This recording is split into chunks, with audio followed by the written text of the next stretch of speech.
ناظرین کی خدمت میں سلام و آداب. آپ دیکھ رہے ہیں وائس آف لداخ. آج بدھ ہے دسمبر کی 17 اور جمادی الاخر کے 25 تاریخ. آج کی تازہ ترین خبروں کو لے کر میں سعید ہاشم رضوی حاضر. ناظرین سے گزارش ہے کہ تازہ ترین خبروں اور حالات و واقعات سے باخبر رہنے کے لیے ہمارے چینل کو سبسکرائب کریں اور خبریں آخر تک ضرور دیکھیں.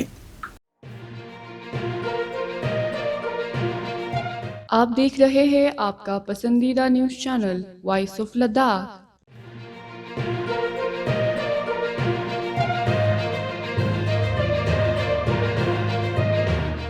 لیفٹیننٹ گورنر لداخ کویندر گپتا نے منگل کو نئی دلی میں مرکزی وزیر خزانہ نرملا سیتا رمن سے ملاقات کی.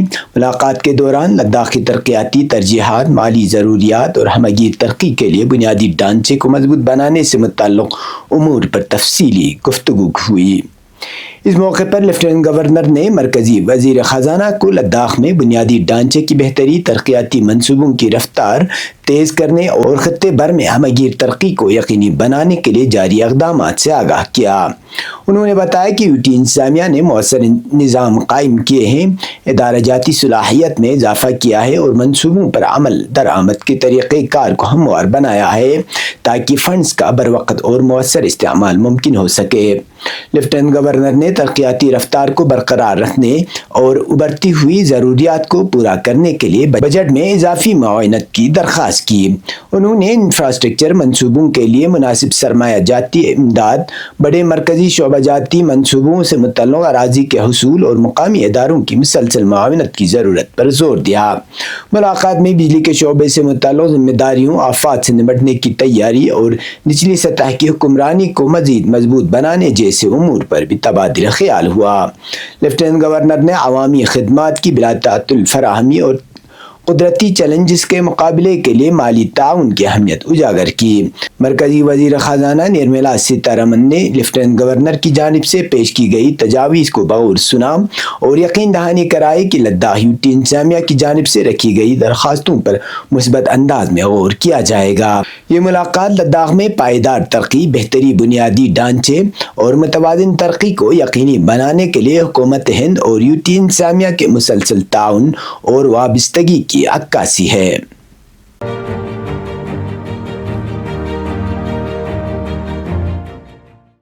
چیف ایگزیکٹو کونسلر لداخ پہاڑی ترقیاتی کونسل کرگل ڈاکٹر جعفر آخوند نے آج ایک باوقار تقریب کے دوران کمیونٹی ہیلتھ سینٹر CHC سانکو میں نصب کی گئی جدید 128 سلائس CT اسکین مشین کو باقاعدہ طور پر ہسپتال انتظامیہ کے حوالے کیا. اس موقع کو سانکو اور ملحقہ علاقوں کے لیے صحت سہولیات میں ایک اہم سنگ میل قرار دیا جا رہا ہے. تقریب میں ایگزیکٹو کونسلر آغا سعید مشتبہ، executive engineer power grid Tarun Bajaj, councillor Thangdumbar Agha Saeed Ahmad Rizvi, chief medical officer doctor Liaqat Ali, block medical officer Sankoo, CHC Sankoo کے ڈاکٹرز، طبی عملے اور بڑی تعداد میں عوام نے شرکت کی.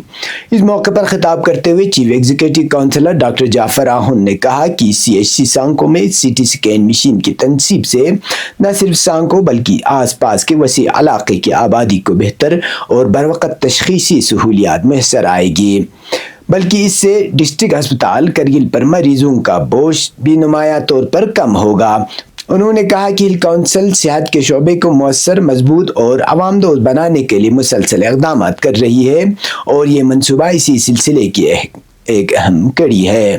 انہوں نے مزید کہا کہ جدید طبی آلات کی دستیابی سے دور دراز علاقوں میں بھی معیاری علاج ممکن ہوگا، جس سے عوام کو تشخیصی کے لیے دور دراز شہروں کا رخ نہیں کرنا پڑے گا اور قیمتی وقت اور وسائل بھی بچت ہوگی. واضح رہے کہ 128 slice CT scan machine power grid corporation of India limited کی جانب سے کارپوریٹ سماجی ذمہ داری اسکیم کے تحت فراہم کی گئی ہے، جس پر تقریباً 9.45 کروڑ روپے کی لاگت آئی ہے. CHC سانکو میں اس اہم اور جدید مشین کی تنصیب پر عوامی حلقوں کی جانب سے زبردست اطمینان اور مسرت کا اظہار کیا جا رہا ہے. تاہم عوام نے اس امید کا بھی اظہار کیا ہے کہ مشین کی تنصیب کے ساتھ ہی جلد از جلد ماہر CT اسکین ڈاکٹرز اور تکنیکی عملے کی تعیناتی کو بھی یقینی بنایا جائے تاکہ اس جدید سہولت سے عوام فوری اور مکمل طور پر مستفید ہو سکیں.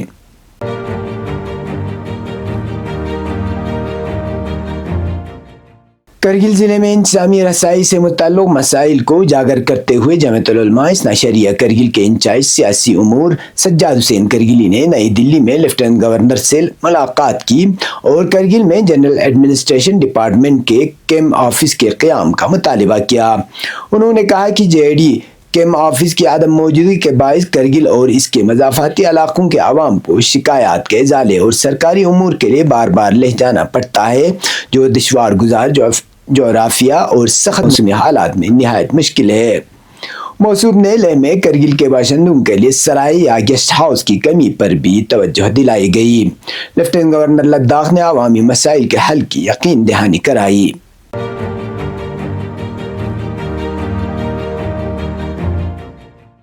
آرکس آف آئس کے بانی باسط افضل نے ہل کونسل کرگل کے ایگزیکٹو کونسلر کاچو محمد فیروز سے ملاقات کی اور بلند پہاڑی علاقوں میں آبی انتظام اور زرعی استحکام کے لیے جدید ڈیٹا پر مبنی ٹیکنالوجی پر تبادلہ خیال کیا۔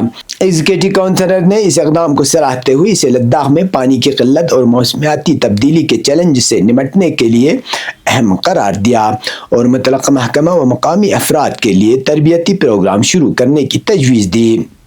انہوں نے مستقبل میں آرکس آف آئس کے ساتھ تعاون کی امید بھی ظاہر کی۔ اب پیش قومی اور بین الاقوامی خبریں۔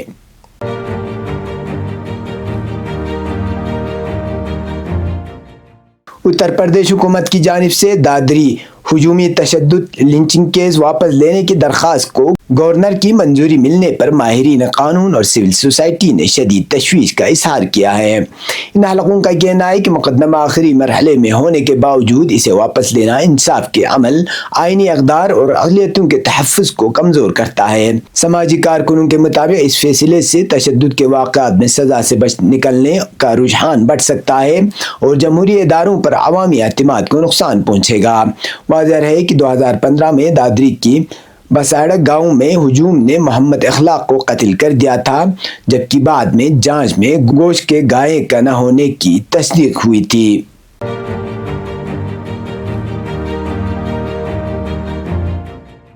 سعودی وزارت خارجہ نے ایک بیان میں کہا ہے کہ صہیونی حکومت کی جانب سے مغربی کنارے میں نئی بستیوں کی تعمیر اقوام متحدہ کے قراردادوں کی خلاف ورزی ہے۔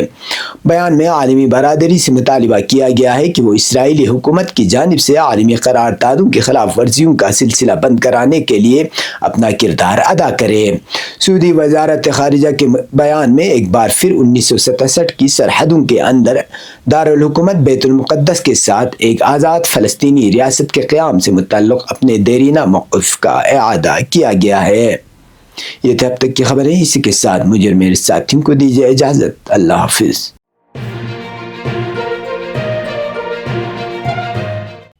مقامی، قومی اور بین الاقوامی خبروں سے باخبر رہنے کے لیے چینل کو لائک، شیئر اور سبسکرائب کریں، ساتھ ہی بیل آئیکن دبانا نہ بھولیں۔